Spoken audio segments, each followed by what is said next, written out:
तो झारखंड में टीचर्स की नियुक्ति को लेकर ना काफी कुछ हो रहा है। सालों के इंतजार के बाद हजारों टीचर्स की भर्ती तो हुई है, लेकिन सवाल यह है कि क्या ये दशकों पुरानी समस्या का कोई पक्का समाधान है या बस एक फौरी राहत। चलिए इस पूरे मामले को जरा समझते हैं। शुरुआत करते हैं एक बिल्कुल ताज़ा निर्देश से, जो ऐसा लगता है मानो वक्त के खिलाफ कोई रेस चल रही हो। हुआ यह है कि झारखंड शिक्षा परियोजना परिषद ने जो हजारों नए असिस्टेंट टीचर्स अपॉइंट हुए हैं, उनके लिए एक ऑर्डर निकाला है। और ऑर्डर ये है कि उन्हें अपना बायोमेट्रिक रजिस्ट्रेशन सिर्फ और सिर्फ 7 दिनों के अंदर पूरा करना होगा। हाँ, सिर्फ 7 दिन। जरा सोचिए इस बारे में। हजारों नए टीचर्स हैं और उन्हें अपनी सारी फॉर्मेलिटीज पूरी करने के लिए बस 1 हफ्ता मिला है। ये डेडलाइन मतलब काफी सख्त है।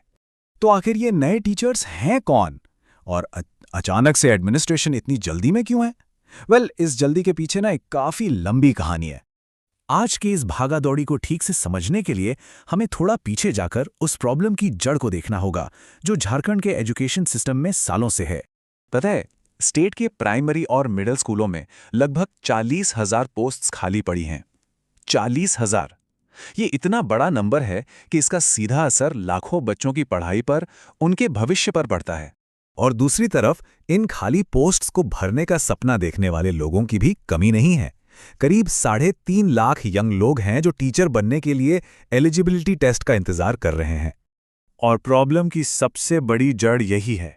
झारखंड टीचर एलिजिबिलिटी टेस्ट यानी जेटेट पिछले 10 साल से हुआ ही नहीं है। 10 साल मतलब एक पूरी जनरेशन कैंडिडेट्स की बस इंतजार ही करती रह गई। और ये जो कमी है ना, ये किसी 1-2 जगह की बात नहीं है। पलामू हो, गिरिडीह हो, रांची, आप स्टेट में कहीं भी देख लीजिए, हजारों पोस्ट्स खाली हैं। मतलब ये प्रॉब्लम पूरे स्टेट में फैली हुई है। लेकिन इतने लंबे और फ्रस्ट्रेटिंग इंतजार के बाद फाइनली एक उम्मीद की किरण दिखी। सरकार ने आखिरकार इन खाली पोस्ट्स को भरने का प्रोसेस शुरू किया। तो साल 2022 में गवर्नमेंट ने एक बड़ा फैसला लिया। उन्होंने असिस्टेंट आचार्य यानी असिस्टेंट टीचर्स के लिए 50,000 नए पोस्ट क्रिएट किए और प्लान ये था कि इनको 2 फेज में भरा जाएगा। इसी प्लान के फर्स्ट फेज में 26,000 टीचर्स की भर्ती का प्रोसेस शुरू हुआ। ये एक बहुत ही इंपॉर्टेंट स्टेप था, क्योंकि इतने सालों से जो पोस्ट खाली थे उनको भरने की दिशा में काम शुरू हुआ। और अभी तक की बात करें तो इस फर्स्ट फेज में से 10,000 टीचर्स को अपॉइंटमेंट लेटर्स मिल भी चुके हैं। हाँ, ये वही टीचर्स हैं जिनकी बात हमने बिल्कुल शुरू में की थी, जिन्हें आप बायोमेट्रिक रजिस्ट्रेशन के लिए बोला जा रहा है। तो अपॉइंटमेंट तो हो गई, लेकिन कहानी यहाँ खत्म नहीं हुई, बल्कि यहाँ से एक नया ट्विस्ट आता है। इन अपॉइंटमेंट्स के साथ ही ना कुछ नए एडमिनिस्ट्रेटिव चैलेंजेस भी सामने आ गए। इन नए टीचर्स को अब एक पूरे नए डिजिटल प्रोसेस को फॉलो करना है। सबसे पहले ई-विद्यावाहिनी पोर्टल पर रजिस्टर करो, फिर 7 दिन के अंदर अंदर बायोमेट्रिक रजिस्ट्रेशन कंप्लीट करो और उसके बाद अटेंडेंस भी ऑनलाइन बायोमेट्रिक सिस्टम से ही लगेगी। सब कुछ डिजिटल। तो इस नई सिस्टम की वजह से एक बड़ी प्रैक्टिकल प्रॉब्लम खड़ी हो गई है। क्योंकि ये बायोमेट्रिक प्रोसेस अभी तक पूरा नहीं हुआ है, इसलिए कई टीचर्स की सैलरी रुकी हुई है, जिससे उन्हें जाहिर है फाइनेंशियल प्रॉब्लम्स हो रही हैं। अब इस प्रॉब्लम का सॉल्यूशन निकालने के लिए जो टीचर्स यूनियन है, उन्होंने एक मांग रखी है।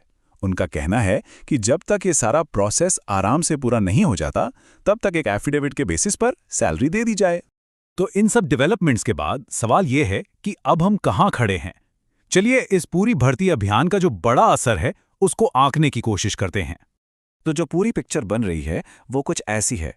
एक तरफ है 40,000 खाली पोस्ट्स और दूसरी तरफ फर्स्ट फेज में 26,000 पोस्ट भरे जा रहे हैं। मतलब साफ है, प्रोग्रेस जरूर हुई है, लेकिन अभी भी मंजिल दूर है। गैप अभी भी काफी बड़ा है। तो आखिर में सवाल यही रह जाता है कि हाँ, ये एक बड़ी और जरूरी शुरुआत है, इसमें कोई शक नहीं। पर क्या भर्ती की सिर्फ ये पहली लहर झारखंड के एजुकेशन सिस्टम को बदलने के लिए काफी होगी, खासकर तब जब हजारों पोस्ट अभी भी खाली हैं? ये एक ऐसा सवाल है जिसका जवाब आने वाला वक्त ही देगा।